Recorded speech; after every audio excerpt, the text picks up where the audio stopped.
friends, welcome to this channel Nanak education point. My name is सीना टक्कर और मैं क्लास 11th माइक्रो इकोनॉमिक्स के लिए वीडियोस बना रही हूँ। स्टूडेंट अगर आपने पिछली वीडियोस नहीं देखी तो फटाफट से जाके देख लेना, क्योंकि अगर आपको टॉपिक कवर करने हैं, टर्म टू बस लेबर कवर करना है तो जल्दी से वो वीडियो आपको देखनी ही पड़ेगी। जो हम चैप्टर कर रहे हैं उसका नाम है प्रोडक्शन फंक्शन। हम काफी चीजें कवर कर चुके हैं, बस 2 रिलेशनशिप बची हैं, वो हमें खत्म करनी है फटाफट से, फिर ये चैप्टर जो है बिल्कुल खत्म हो जाएगा। बहुत छोटा चैप्टर था, अगर आपको उसको बहुत इंटरेस्टिंग तरीके से पढ़ेंगे, वीडियोस को पूरा देखेंगे तो आपको शॉर्ट से शॉर्ट मेथड भी मिलेगा और एग्जाम में आप अच्छा स्कोर कर पाएंगे। तो हम जो टॉपिक है स्टार्ट करते हैं। रिलेशनशिप है टीपी और एमपी के बीच के रिलेशनशिप को देखेंगे। तो मैं बता दूं, ये आपको अगर जल्दी से जल्दी समझना है तो अगर आपने पिछली वीडियो यानी लॉ ऑफ वेरिएबल प्रोपोर्शन देखा होगा की वीडियो देखी होगी तो आपको डेफिनेटली बहुत जल्दी समझ में आ जाएगा। सेम ही शेड्यूल है, सेम ही डायग्राम है, बस थोड़ा सा चेंज ये है कि इसमें मैंने आपको बता रही हूँ कि प्रॉपर टीपी और एमपी का रिलेशनशिप अलग से बता रही हूँ। जिनमें स्टूडेंट को वेरिएबल प्रोपोर्शन में दिक्कत आई है तो मुझे जरूर डीएम करना, मैं उनको जरूर रिप्लाई दूंगी, वो हमारे एग्जाम में जरूर आने वाला है। ये रिलेशन भी काफी बार पूछा जाता है शेड्यूल और डायग्राम के साथ। तो फटाफट से इसको कवर कर लेते हैं। रिलेशनशिप बिटवीन टीपी और एमपी। टीपी और एमपी का मतलब आप लोगों को पता ही होगा, क्योंकि आपने पिछली वीडियो देखनी ही आपको पड़ेगी। टीपी मतलब टोटल प्रोडक्ट, एमपी मतलब मार्जिनल प्रोडक्ट। इसका ऑलरेडी मैं जो है बता चुकी हूँ टीपी एमपी क्या होता है। फिक्स फैक्टर लिया है वेरिएबल, ये जो मैंने बॉक्स बनाया है इसको स्टूडेंट शेड्यूल कहते हैं, नहीं पता तो समझ लीजिए इसको शेड्यूल कहते हैं इकोनॉमिक्स की टर्म्स में, और ये हमें एग्जाम में बनाना बहुत जरूरी होता है। फिक्स फैक्टर दिया हुआ है, वेरिएबल फैक्टर दिया है, टीपी और एमपी जो है, ठीक है। हमारा जो फिक्स फैक्टर है यानी कि लैंड, मैंने वहां पे लिखा है। स्टूडेंट्स काफी सारे बच्चे इस चीज में कंफ्यूज हो जाते हैं कि फिक्स फैक्टर की जगह पे लैंड और वेरिएबल फैक्टर की जगह लेबर क्यों लिखा हुआ होता है बार बार। क्योंकि स्टूडेंट अगर ये चैप्टर हम प्रोड्यूसर की तरफ से ही पढ़ रहे हैं, और अगर प्रोड्यूसर जो है जब प्रोडक्शन करने लगता है तो क्या करता है वो, यानी कि लैंड लेता है तभी तो प्रोडक्शन करेगा और लेबर भी बढ़ाएगा, ठीक है। यानी लेबर और लैंड दोनों का यूज करता है, इसीलिए बार बार आपको फिक्स फैक्टर में लैंड दिखाई देता है और वेरिएबल फैक्टर के अंदर लेबर दिखाई देता है, ठीक है। अगर आपको इसको डिटेल में समझना है कि वेरिएबल फैक्टर और फिक्स फैक्टर क्या होता है तो पिछली वीडियो देख लेना। फिक्स फैक्टर हमारी 1 है, यानी कि लैंड फिक्स रहेगी प्रोडक्शन करने के लिए। वेरिएबल फैक्टर यानी कि लेबर, जिसको आप शॉर्ट रन में चेंज कर सकते हैं, जैसे कि लेबर को हम बढ़ाते रहेंगे, ठीक है। मैंने पिछली वीडियो में भी बताया था कि हम लेबर क्यों बढ़ाएंगे। स्टूडेंट्स इसलिए बढ़ाते हैं क्योंकि जब हम प्रोडक्शन करने लगेंगे तो हम चाहेंगे कि हमारे पास जब लैंड है तो उसका फुल्ली यूटिलाइज करना है, यानी उसको पूरा का पूरा अच्छे से यूज करना है। तो यूज कैसे हो सकती है, लेबर को बढ़ा करके, ठीक है। तो हम लेबर जो है बढ़ाते जा रहे हैं, ठीक है। तो इसी के रिलेशनशिप को समझेंगे कि टीपी और एमपी के बीच में क्या रिलेशनशिप्स होते हैं। पहले मैं आपको जो बुकिश लाइन है वो समझाऊंगी, उसके बाद आपको इतने शॉर्ट मेथड से समझाऊंगी आप कभी भी नहीं भूलेंगे। तो फटाफट से पहले ये समझ लेते हैं टीपी और एमपी का। देखो टीपी पहले 0 था, उसके बाद 10 हो गया, फिर 30, 45, 52, 52, 48। स्टूडेंट्स अगर आपको नजर नहीं आ रहा है तो मैं बोलती भी जा रही हूँ, साथ साथ आप नोट डाउन कर सकते हैं, ठीक है। अगर और भी कोई टर्म क्लियर नहीं होती तो डीएम जरूर करना, ठीक है। मैं आपको स्क्रीनशॉट जो है इसका जो लेकर के, सॉरी आपको जो पिक्चर लेके मैं आपको भेज दूंगी इंस्टाग्राम पे। एमपी जो है, एमपी यानी मार्जिनल प्रोडक्ट हमारा डैश है, क्योंकि हमें पहले का नहीं पता। फिर 10, 20, 15, 7, 0, -4। तो आपको मैंने पिछली वीडियो में भी ये बताया था कि जब आपका टोटल प्रोडक्ट बढ़ता है, ठीक है, यानी कि हमने यही समझा टीपी इंक्रीजिंग, ये चीज आपको एग्जाम में जरूर मेंशन करनी है। शेड्यूल होगा, फिर आपको कर्व बनाना है, कर्व के साथ में बताना होगा कौन से पॉइंट पे यानी कौन सी यूनिट पे क्या टीपी बढ़ रहा है और एमपी कम हो रहा है, ज्यादा हो रहा है, वही देखेंगे। तो TP increasing at increasing rate till point P, MP also increases. इसका मतलब क्या हुआ, तो मैंने आपको पिछली बार भी बताया था कि आप देख रहे होंगे 10 से 30, यानी कि ये बढ़ रहा है, ठीक है। यानी टीपी जब हमारे पास लेबर 1 था तो टोटल प्रोडक्ट भी 10 था, तो हमने एक और लेबर बढ़ा दिया, यानी 2 लेबर हो गए, दोनों ने मिलके काम किया और अच्छे से काम किया और हमारी लैंड भी फुल्ली यूटिलाइज हो रही थी, रिसोर्सेस पूरे यूटिलाइज हो रहे थे, यानी कि टोटल प्रोडक्ट बढ़ गया था। तो एमपी भी बढ़ गया था, ठीक है, यानी मार्जिनल प्रोडक्ट भी बढ़ गया था। फिर देखा कि तीसरे लेबर के आने की वजह से हमारा बैलेंस थोड़ा सा बिगड़ गया। बिगड़ कैसे गया था, ये चीजें मैंने आपको पिछले वीडियो में पूरे डिटेल के साथ समझाई है, इसलिए मैं आप शॉर्ट में ही समझाऊंगी। अगर आपको फुल्ली समझना है तो पिछली वीडियो देख लेगा जाके, ठीक है। तो 30 से 45 हो गया, यानी बढ़ा लेकिन डिक्रीजिंग रेट से। यहाँ लिखा है when TP increasing at diminishing rate से बढ़ा। बढ़ा तो है टीपी लेकिन डिक्रीजिंग यानी डिमिनिशिंग रेट से बढ़ा है, ठीक है। तो ये क्या कर गया, ये भी कम हो गया, यानी पहले 20 के अकॉर्डिंग 15 आ गया ये, ठीक है। उसके बाद देख रहे होंगे कि इसके बाद ये जो है 45 से 52 बढ़ा, फिर ये कम हुआ, फिर उसके बाद ये मैक्सिमम हो गया। जहां पे हमारा टीपी मैक्सिमम होता है, एमपी क्या होता है, 0 हो जाता है। और हमारा जहां पे वेरिएबल फैक्टर जो हमने एक और बढ़ा दिया 48 हो गया, तो एमपी हमारा -4 हो गया। तो इसको हम जो है कर्व पे समझते हैं कैसे हुआ ये। तो आप देख रहे हो यहाँ नीचे एक्स एक्सिस पे लिया है यूनिट ऑफ वेरिएबल फैक्टर, यानी वेरिएबल फैक्टर मतलब मैंने नीचे जो है लेबर लिया है, ठीक है। 1 2 आप 0 से 6 का देख रहे हो, मैं लिख भी देती हूँ। Variable factor that means labour है, यहाँ पर लेबर लिया है। इधर मैंने टीपी और एमपी लिया है इन यूनिट्स में, ठीक है। तो टीपी और एमपी का ग्राफ मैंने बनाया है, तो मैं आपको बता दूंगा ये जो इधर से जो आ रहा है ये हमारा टीपी का कर्व है, और जो ये वाला है एमपी जो हमारा नेगेटिव यानी कि 0 से नीचे जा रहा है, दैट मींस वो नेगेटिव जा रहा है। इसी चीज को मैंने यहाँ पे जो है कर्व में समझाया है। कैसे समझाया वो आप देख रहे होंगे कि पहले ये इंक्रीज हुआ, पहले ये इंक्रीज हुआ, ये भी इंक्रीज हुआ, दोनों ही बढ़ रहे हैं, यानी टीपी भी बढ़ रहा है, एमपी भी बढ़ रहा है।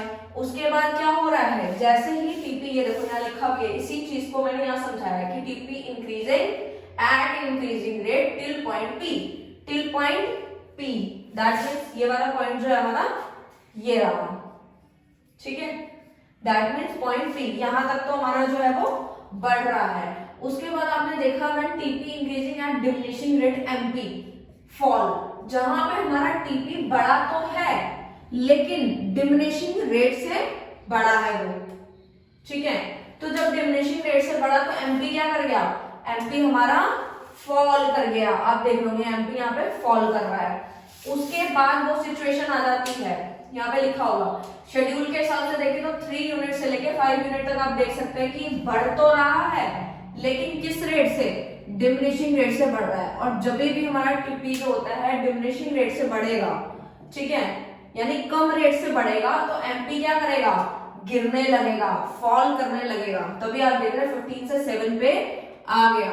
अच्छा, फिर उसके बाद वो सिचुएशन आती है थर्ड वाली में, TP reaches a maximum point. Maximum का मतलब है हाईएस्ट पॉइंट, यानी कि अगर मैं टीपी को देखूं 52 सबसे मैक्सिमम है, जहां पे टीपी मैक्सिमम होता है वहां पे एमपी 0 होता है। ये क्वेश्चन बहुत बार पेपर में 1 नंबर में पूछा गया है।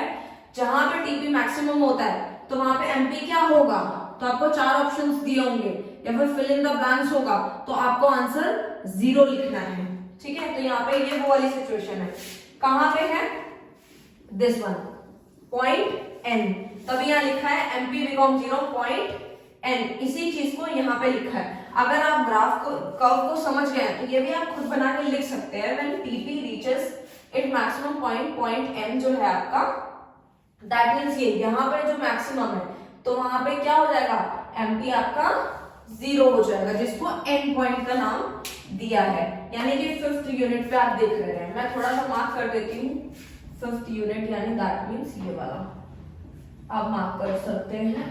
5th यूनिट पे ये जो है टीपी मैक्सिमम है और एमपी आपका 0 है।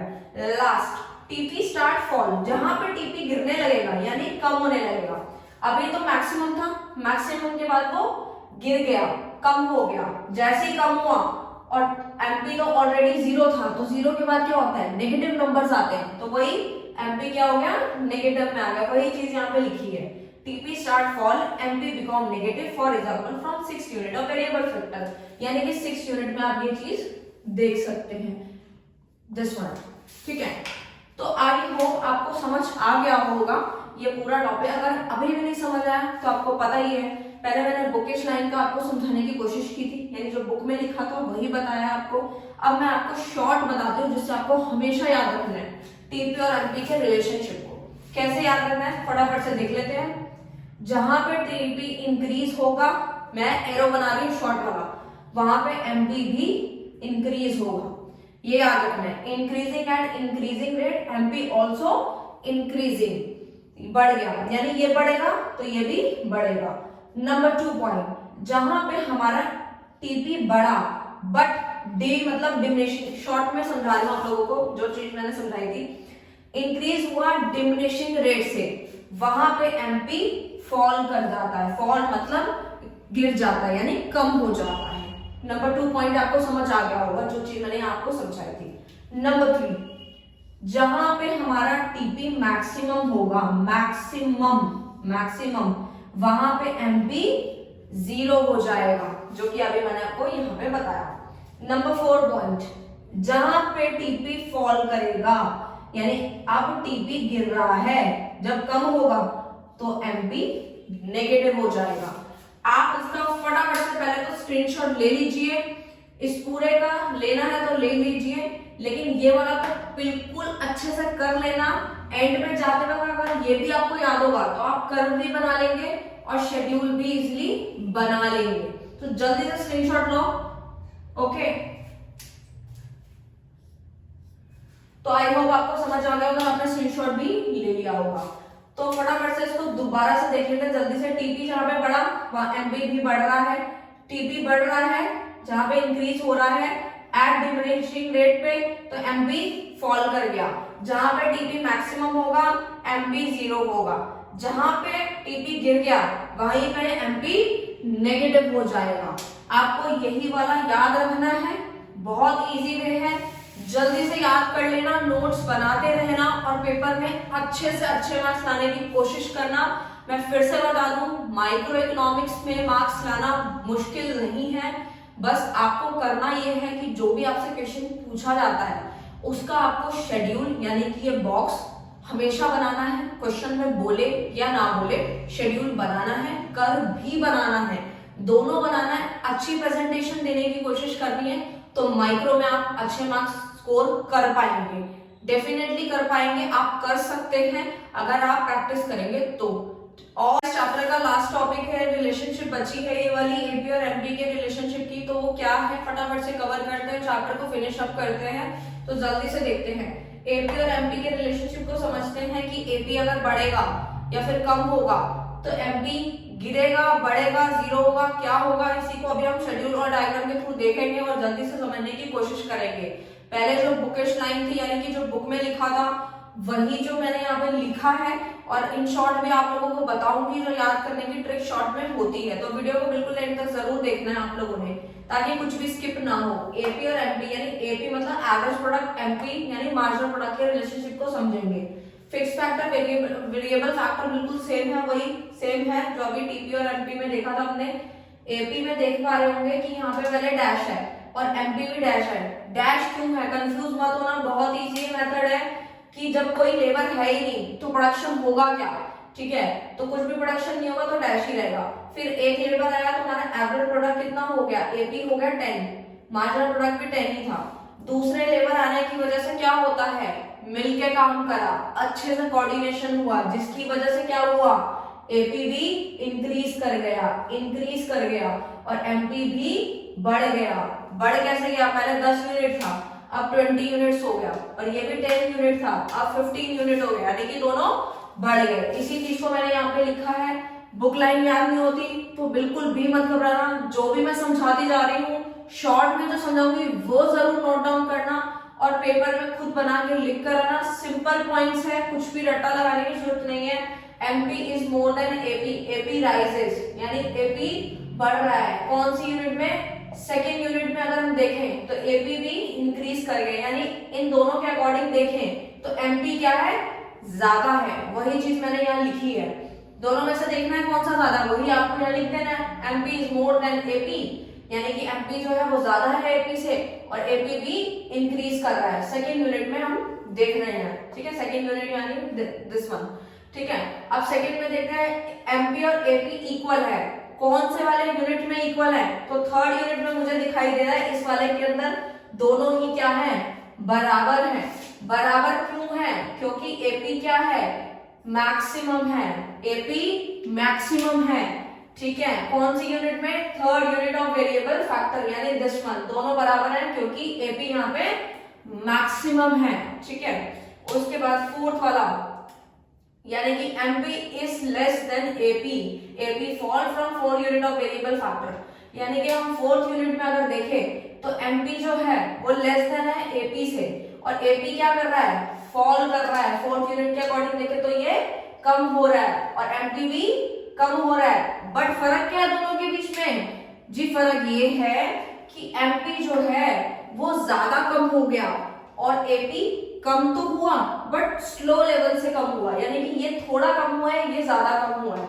ये क्यों हुआ है अभी हम समझ रहे हैं, इसीलिए होता है क्योंकि जो हमारा मार्जिनल प्रोडक्ट होता है, यानी कि एडिशनल यूनिट जो होती है वो ज्यादा तेजी से गिरती है, क्योंकि मैंने आपको लॉ ऑफ वेरिएबल प्रोपोर्शन में भी टॉपिक में भी समझाया था कि लैंड अगर आपकी फिक्स है, लिमिटेड है, तो लेबर भी आप उतने ही लगा सकते हो। अगर एक्स्ट्रा लगाओगे तो एक भी लेबर अगर फालतू आएगा तो वो हमारा क्या करेगा, यानी कि वो फुल्ली यूटिलाइजेशन नहीं होगा रिसोर्सेज को, कोऑर्डिनेशन बिगड़ेगा। जहां पे कोऑर्डिनेशन बिगड़ेगा वहां पे हमारा प्रोडक्शन लेवल भी बहुत तेजी से गिरेगा, वही हमारा मार्जिनल प्रोडक्ट होता है। ठीक है, तो हम समझ गए, तो इसीलिए ज्यादा गिर गया, यानी कि वही चीज हमने यहाँ पे समझी। लास्ट पॉइंट समझना है हमें, पहले यहाँ समझ लेते हैं, फिर उसके बाद बनाना तो बहुत ही ईजी है, ये आपको लिखना। फिर उसके बाद हमने देखा एपी और कम हो गया। कब कम हो रहा है? जैसे ये कम हुआ, थोड़ा थोड़ा करके देख रहे हो आप, एपी थोड़ा थोड़ा करके जो है स्लो रेट से जो है वो कम होता जा रहा है, लेकिन ये तो बहुत ज्यादा तेजी से हो रहा है। पहले ये इतना कम 15 से 7 यूनिट पे आ गया, अब तो सीधा 0 आ गया। कब हुआ? जब ये थोड़ा और कम हुआ तो ये 0 हो गया। जैसे ही एपी और डिक्रीज हुआ तो एमपी नेगेटिव हो गया। यही पॉइंट आप देख सकते हैं जो मैंने आपको समझाया, इसी को ही बना के लिखा है यहाँ पे। Both AP and MP fall but MP become negative, MP negative हो गया और एपी रिमेन पॉजिटिव, एपी अभी भी पॉजिटिव है। And MP fall at faster rate comparison to fall in AP. यही बात मैंने आपको पहले ही समझा दी कि जो हमारा एमपी होता है वो तेजी के साथ कम होता है।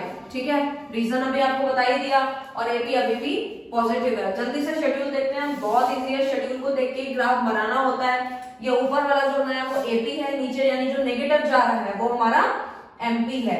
कर्व बनाना बहुत आसान है, मैंने बहुत बार वीडियोस में बताया है आप लोगों को। ठीक है, तो आप ये देख रहे हैं, पहले यहाँ पे सेम चीज वही हो रही है कि ये पहले बढ़ रहा है, दोनों बढ़े, फिर जो है दोनों बराबर हो गए। बराबर होने के बाद यहाँ पे ये कम हुआ तो बिल्कुल ही एमपी भी क्या हो गया, एमपी भी डिक्रीज कर गया। डिक्रीज करते ही ये नेगेटिव तक यानी नीचे तक ये पहुंच गया। ठीक है, और ये तो स्लो रेट से कम होता जा रहा है एपी। ये ऊपर वाला जो एपी स्लो रेट से कम होता जा रहा है और ये नेगेटिव आके नीचे आ गया, यानी कि मार्जिनल प्रोडक्ट। आई होप आपको समझ आ गया होगा पूरा टॉपिक।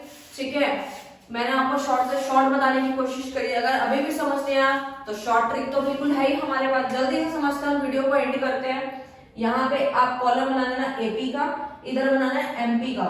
ये शॉर्ट ट्रिक है, एग्जाम में जाने से पहले आपको ये शॉर्ट ट्रिक याद करके जानी है, तो आपको ये सारा शेड्यूल बना के लिख पाएंगे और पूरा कवर कर पाएंगे। एपी पहले बढ़ा, एमपी भी बढ़ गया। उसके बाद क्या हुआ, एपी जो है वो इक्वल हो गए दोनों, यानी कि दोनों बराबर हो गए। बराबर क्यों हो गए? क्योंकि एपी मैक्सिमम था, यहाँ लिख रही हूं मैक्सिमम था, दोनों बराबर हो जाएंगे एक स्टेज पे। फिर उसके बाद एपी थोड़ा सा कम हुआ, डी मतलब डिमिनिशिंग रेट से कम हो रहा है, और ये फास्टर रेट से कम हो रहा है, फास्टर रेट से कम हो रहा है। जहां पे हमारा एपी गिरा डिमिनिशिंग रेट से, फास्टर रेट से कम हुआ, वहीं पे क्या हो गया, ये 0 हो गया, और लास्ट स्टेज में ये और गिरा तो ये नेगेटिव पहुंच गया। जल्दी से स्क्रीनशॉट लो फटाफट से इसका, और पेपर में जरूर अगर आपको ये याद है तो ये सारा लिखकर आना ही आना है। जल्दी से स्क्रीनशॉट ले लो और एग्जाम में अच्छे से अच्छा करने की कोशिश करना। आई होप आपने स्क्रीनशॉट ले लिया होगा। All the best for future, thank you so much.